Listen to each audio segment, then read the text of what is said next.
성전의 본질, 성전이 성전되게 하는 하나의 단어가 있다면 하나님의 임재입니다. 하나님은 왜 이 땅에 한 작은 천막에 임재하시려 했는가? 출애굽기 25장 22절을 보면 하나님께서 이 땅에 성막을 주시고 또 임재하시려는 목표와 목적이 두 가지가 나타납니다. 출애굽기 25장 22절 보면 거기서 내가 너와 만나고 속죄소 위 곧 증거궤 위에 있는 두 그룹 사이에서 내가 이스라엘 자손을 위하여 내게 명령할 모든 일을 내게 이르리라. 인간과의 만남, 그것이 임재의 첫 번째 목적이십니다. 하나님께서는 영광 받으시고 또 모든 인간들에게 그냥 이렇게 지시하심으로 모든 일을 하실 수 있습니다.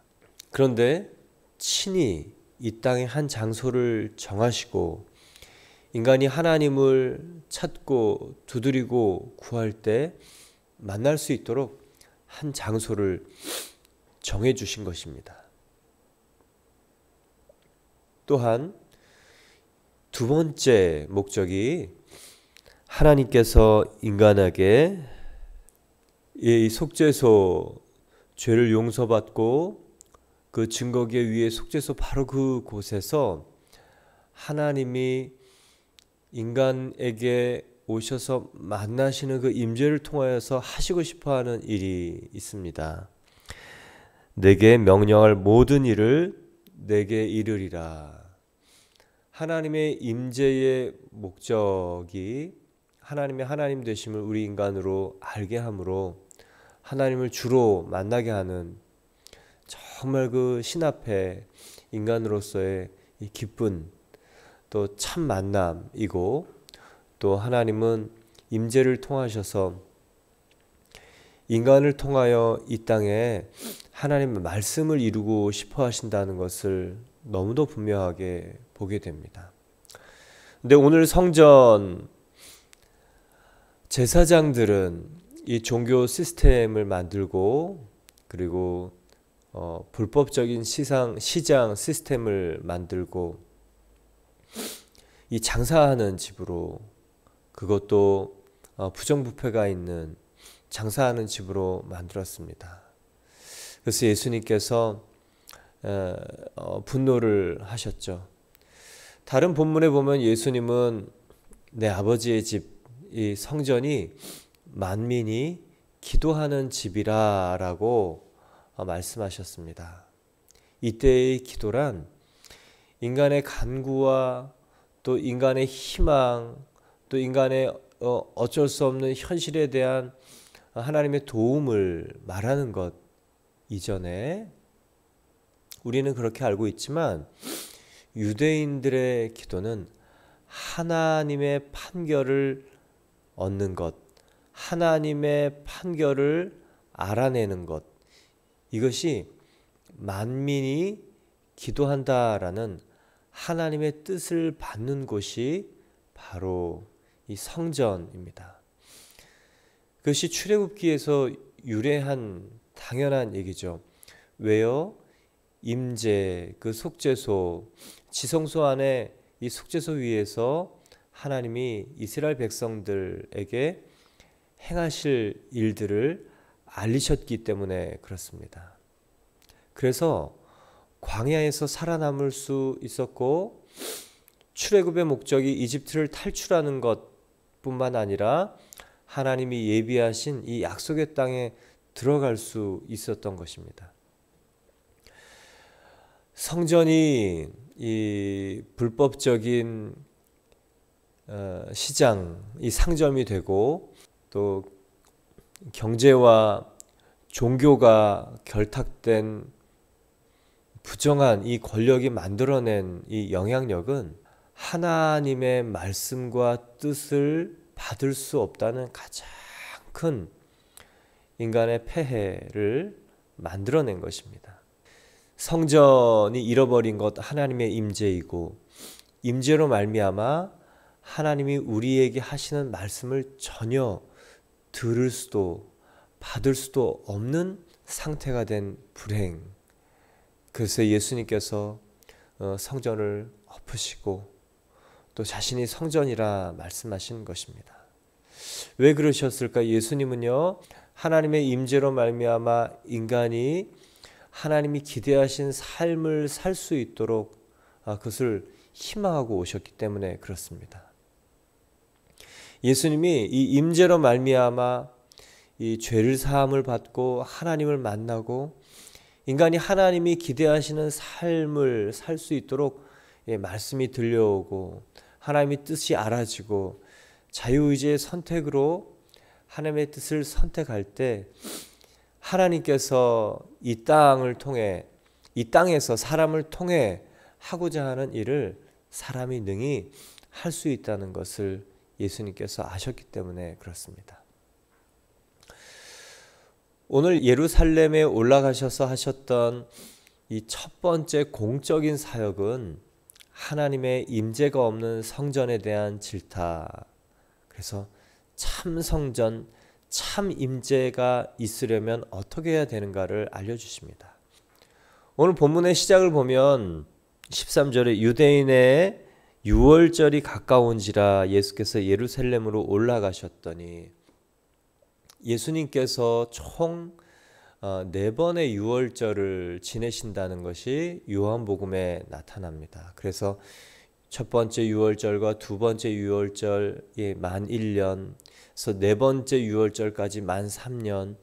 그래서 예수님의 공생의 사역을 3년 반이라고 학자들이 얘기하는 이유는 요한복음에 근거한 것입니다.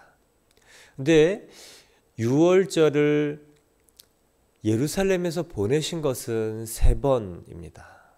2장, 오늘 본문에 나오는 유월절에 예루살렘에 올라가신 것, 또 5장 베데스다 이 양문 곁에 베데스다 연못이 있어서 이 희생 제물들을 싣고 뭐 그런 베데스다 연못, 그리고 그곳에 38년 된 병자를 고치시는 일이 바로 유월절 예루살렘 방문 때 있으셨죠. 또 한 번은 이 12장입니다. 이제 순환을 위해서 예수님께서 예루살렘으로 올라가실 때 이 베다니에서 이 나사로가 부활한 그곳에서 죽은 자 가운데서 이 돌문 가운데서 걸어 나온 곳이죠.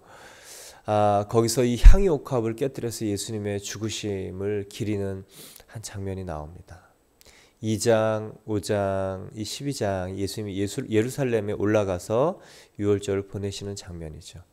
근데 예수님이 총 4번의 유월절을 보내시는데 이 6장은 디베랴 바닷가 건너편 이 오병이어의 들판, 특이하게 한 번은 예루살렘에 분명히 가셨을 텐데도 불구하고 예루살렘 직전에 이 디베랴 바닷가에서 제자들에게 오병이어 생명의 떡임을 가르치시며 또 바람과 바다도 잠잠케 하시는 이 주권자이심을 보여주시는 것이 참 인상적이고 특이한 기록입니다.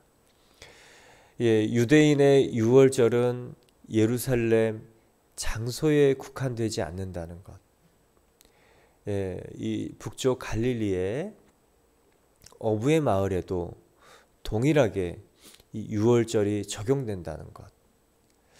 마찬가지로 오늘 본문이 말씀하시는 것은 돌로 지은 성전에 하나님의 임재가 있는 것이 아니고 예수님이 자기 육체 사흘 만에 다시 지으리라, 이 성전을 헐라, 내가 사흘 만에 다시 지으리라 라고 얘기했던 예수님의 십자가와 부활, 이것이 참 성전 되게 하는 것이라는 것을 예수님께서 말씀하십니다. 교회의 본질은 무엇으로 지어졌는가, 어떤 재료인가도 아니고 어느 장소에 있는가도 아니고 어느 교단이냐 교파가 있는 것도 본질이 아니고 예수 그리스도의 이 십자가, 죄사함의 체험, 원죄에 대한 놀라운 이 죽을 수밖에 없는 존재가, 내가 하나님 자리를 탐하고 죽을 수밖에 없는 내가 정말 죽지 않고 용서를 받은 그 예수 그리스도의 십자가의 대속, 이것이 마음속에 있는 사람이 바로 참 성전입니다. 하나님의 임재가 있는 사람입니다. 이 대속의 죄사함의 이 주인이 바뀐 사람에게 하나님의 임재와 말씀이 있습니다. 그러나 그것이 끝이 아니요 시작입니다. 두 번째는 부활입니다. 십자가만 있는 사람은 자기 부인 하려고 애쓰지만 이 자기 부인이 소망적이거나, 그리고 이 부활이 전제된 자기 부인이 아니고 힘들지만 꺾어야 되고 죽어야 하고 그리고 소멸되어야 되는 이 자기 뜻, 자기 의지, 이 자기 부인입니다. 부활이 머릿속에 없을 때 자기 부인은 고행입니다. 근데 예수 그리스도께서 우리에게 참 성전 되시려고 이 성전을 헐라 내가 사흘 만에 일으키리라, 이 부활을 요한복음 초반부부터 명확하게 설명하신 이유는 십자가를 지나 부활이 명확해야 하나님의 임재와 그리고 그분의 말씀이 내 안에 살아있어서 자기 부인과 순종을 통하여 이 부활의 나타나심을 볼 수 있기 때문입니다. 저와 여러분이 정말 예배의 본질, 하나님의 임재와 영광, 그리고 그 임재와 영광이 있는 예배하는 자, 이 성전, 정말 마음 성전을 짓는 사람들 되길 바랍니다. 이제 예수님께서 성전을 척결하시는 일이 나왔죠.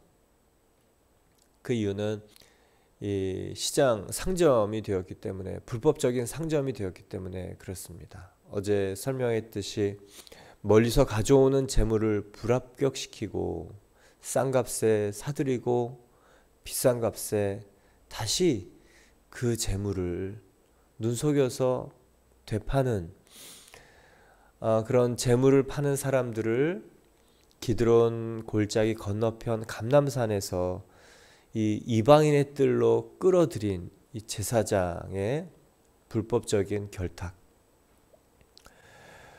그리고 한 개인 남성들이 성전세 반세겔씩 내어야 되는 이 환전, 이 세겔이라는 성전 화폐를 쓰게 되었습니다. 이유는 이 데나리온이나 다른 화폐에는 이방의 군주의 초상화가 그려져 있기 때문에 로마 황제가 주이시다라고 써 있는 그 화폐를 하나님이 주이시다라고 차마 드릴 수 없어서 이 성전 화폐 세겔로 바꾸게 되는 그 환차익 50만 명 이상, 6월절만 50만 명이 왔다고 하죠. 어떤 유세비우스의 기록은 300만 명까지 왔다라는 기록이 있다고 합니다. 그 환차익을 나눠 먹는 이 권력, 그래서 예수님께서 그 성전에 있는 부정한 불법적인 일들을 다 쫓아내시려고 뒤엎으신 것입니다. 이렇게 잘못된 것, 허물어진 질서, 그리고 깨져야 하고 바뀌어야 되는 질서, 하나님의 기준이 아닌 것을 지적받았을 때 이 사람들은 어떻게 했을까? 18절을 보면, 이에 유대인들이 대답하여 예수께 말하기를 내가 이런 일을 행하니 무슨 표적을 우리에게 보이겠느냐? 증거를 내보여라. 우리가 정말 지적을 받고 마음이 상할 때 하는 반응 중에 하나가 그게 진짜야? 증거를 보여봐. 이런 얘기를 하는 것처럼 이 사람들은 정말 전무후무한 성전의 소동에 대한 권위를 증거로, 표적으로 요구합니다. 마태복음에는 예수님께서 하나님의 아들이고 하늘로부터 온 표적을 보이라는 이 유대인들의 요구를 여러 번 받습니다. 그러면서 예수님께서는 너희는 표적을 구하나, 내가 너희에게 악하고 음란한 세대는 늘 표적을 구한다. 그 사인, 하나님의 하나님 되심, 예수 그리스도의 하나님 되심을 다른 표적으로, 다른 기적으로, 징조로 그렇게 찾는 사람들에 대하여 예수님에게 분명하게 하신 말씀이 있습니다. 그것은 악하고 음란한 그런 동기에서 나오는 것이다. 우리는 예수님께 여러 가지 기적을 구합니다. 그리고 여러 가지 사인을 구합니다. 그 이유가 정말 맞는가? 내가 안전한가? 과연 나에게 유익이 되는가? 내가 손해보지는 않을까라는 이유 때문에 여러 가지 표적을 구하고 양털시험을 합니다. 정말 그 하나님의 하나님 되심을 보여줄 표적을 찾는 것이 우리에게는 필요합니다. 내가 기대했던 모습, 내가 원했던 시간에 하나님이 나에게 나의 유익을 위한 사인이 아니지만 정말 내 인생 여러 가지가 함축되어 주님 앞에 무릎 꿇어질 수 있는 하나님 아들의 표적을 나에게 보여주십시오라는 그 표적은 예수님이 기뻐하십니다. 하나님의 아들 되심, 하나님의 아들의 그 하나님 되심을 보고자, 그리고 그 선하고 거룩한 뜻에서 구하는 그 표적, 하나님께서는 그것을 기뻐하시고 이 구약에 요나의 표적으로 보이셨고, 예수님께서도 악하고 음란한 동기에서 사인과 표적과 상징을 구하는 사람들에게 단 하나의 표적, 요나의 표적밖에는 보일 것이 없다라고 말씀해 주셨습니다. 그것이 무엇입니까? 십자가와 부활입니다. 이 십자가와 부활에 대한 표적을 구하고 정말 그 안에서 예수님이 나를 위해서 무엇을 하셨는가를 깨닫는 사람은 다른 증거 그 다음에 구하지 않을 수 있습니다. 다른 어떤 사인 구하지 않고 말씀을 믿고, 말씀을 그대로 믿고 우리 삶에 적용하는 일을 하게 됩니다. 그래서 계속적으로 표적을 구하는 사람들은요, 더 큰 표적, 더 큰 기적, 더 큰 이적, 유대인의 삶처럼 보고도 회개하지 않고 마음을 바꾸지 않고 그때뿐인 신앙으로 끝나는 것입니다. 그러나 가장 큰 표적이고 유일한 표적인 예수 그리스도가 하나님의 아들이신 것이 알아진 사람은 그 다음은 이제 말씀을 믿고 그 말씀을 이루는 삶을 살게 됩니다. 그때 예수님께서 이렇게 말씀하시죠. 예수께서 대답하여 이르시되 너희가 이 성전을 헐라 내가 사흘 동안에 일으키리라. 헐라라는 것은 이 건물을 헐라라는 것을 의미하지 않습니다. 유대인들은 이 성전을 말하는 것이지만 예수님은 자기의 육체를 가리킨다. 예수님의 십자가에서 죽으심을 말합니다. 그리고 예수님께서 사흘 만에 다시 지으리라 라는 단어를 쓰지 않습니다. 일으키리라 라는 단어를 쓰고, 죽은 자 가운데서 살아나는 바로 그 단어, 이 부활을 상징하는 일으키리라 라는 단어를 쓰심으로 예수님의 십자가의 죽으심과 부활을 천명해 내십니다. 왜 그렇습니까? 성전은 얼마나 오래되었는가, 얼마나 화려하게 건축되었는가, 그리고 이 어디에 있는가가 중요한 것이 아닙니다. 성경에서 성전 하면 크게는 4가지 뜻을 나타냅니다. 예루살렘 성전, 두 번째는 예수님의 몸, 세 번째는 성도의 몸, 하나님의 전. 십자가와 부활이 너무도 명확해서 주인이 바뀌고 성령이 내주하시고 통치하시는 사람이 성전, 그 위에 하나님의 임재가 있고 하나님의 말씀이 있고 그 말씀을 신뢰함으로 이 땅의 일들을 해석하고 말씀으로 상황을, 일들을 만들어내가는 미라클 메이커, 말씀을 사실로 만들어내는 사람, 바로 예수 그리스도의 십자가와 부활이 이 안에 있는 사람입니다.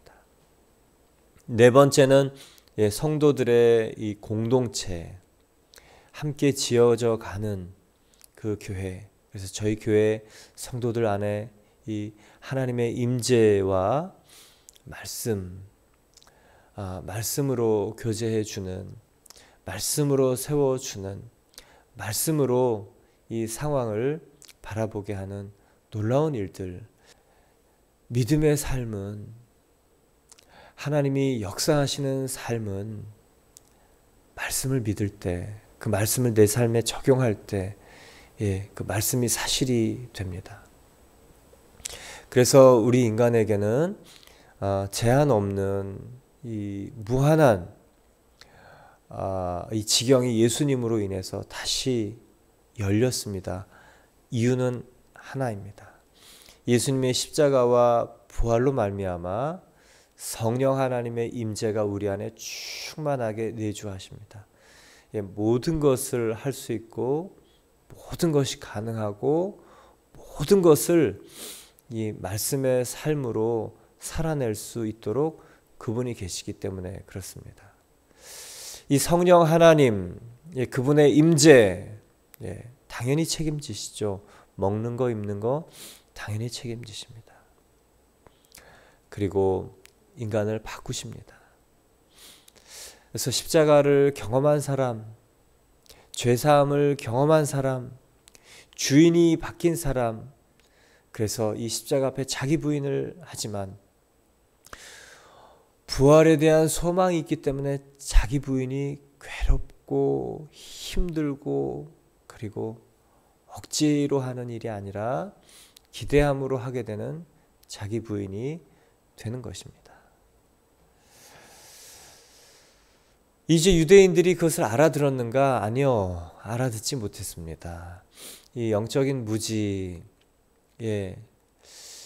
하나님의 말씀이 떠나 있고 또 지적해 줘도 그 말씀을 받을 만한 영적 민감함이 이제는 없는 오래된 이 부패의 시스템, 어그러진 시스템에 함몰되어 있어서 알아듣지 못합니다.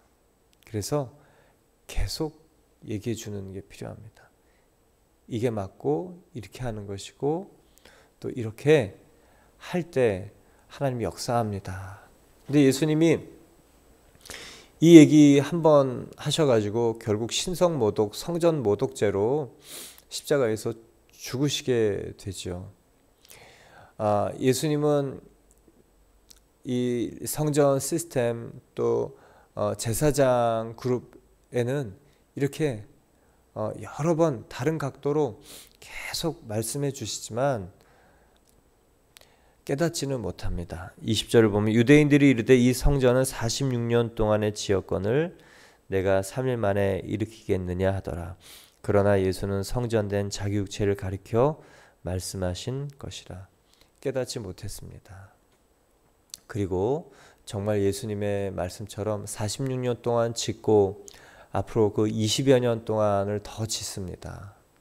그리고 성전이 완공된 이후에 거의 70여 년 동안 지어졌지만 AD 70년 이 로마의 이 티토 장군에 의해서 완전히 돌 위에 돌 하나 남지 않도록 완전히 무너지는 그런 이스라엘 성전이 됩니다. 왜 하나님께서는 이스라엘 성전을 무너뜨리실까요? 보이는 것에 집착했기 때문에 그렇습니다. 나타난 현상에 집중했기 때문에 그렇습니다. 이 보이는 것 속에서 하나님의 임재와 하나님의 뜻을 잃어버렸기 때문입니다. 그런데 사람들은 계속해서 그 보이는 성전을 지으려 애쓰고, 그리고 예루살렘 성전을 탈환하려고 그 피비린내 나는 이 중동의 전쟁이 끊이지 않고 있는 것이죠. 정말 중요한 것 무엇인가? 오늘 저와 여러분에게 하시는 말씀은 예수님의 성전된 자기 육체, 예수님이 참 성전을 이루셨고 예수님의 십자가와 부활이 우리 안에 명확해질 때 하나님의 임재와 영광이 우리 안에 나타나며 그분이 임재와 영광을 통해서 우리에게 명령으로 말씀으로 우리에게 행할 바를 알려주시는, 그래서 우리를 통해 하나님 나라를 이루시려는 그 일이 가능해지는 것입니다. 목사님, 제가 십자가와 부활을 알지만 내 삶이 변하지 않아요. 그러면 하나님의 말씀을 못 받은 거죠. 하나님의 말씀을 받은 사람은 반드시 그 말씀에 순종하게 돼 있지 않겠습니까? 근데 내가 이전과 이후의 삶이 다르다는 것은 말씀을 못 받았거나 순종이 안 되거나 결국 내 안에 성전이 없는 것입니다. 임재가 없는 것입니다. 우리가 성전을 밟고 예배를 드리지만 정말 내 안에 십자가의 이 부활의 일, 그게 내가 정말 움직이는 성전이 되게 하는, 기름 부음이 있는 성전이 되게 하는, 그래서 다른 사람에게 하나님의 이 살아계심을 나타내는 그런 자가 됩니다. 저와 여러분이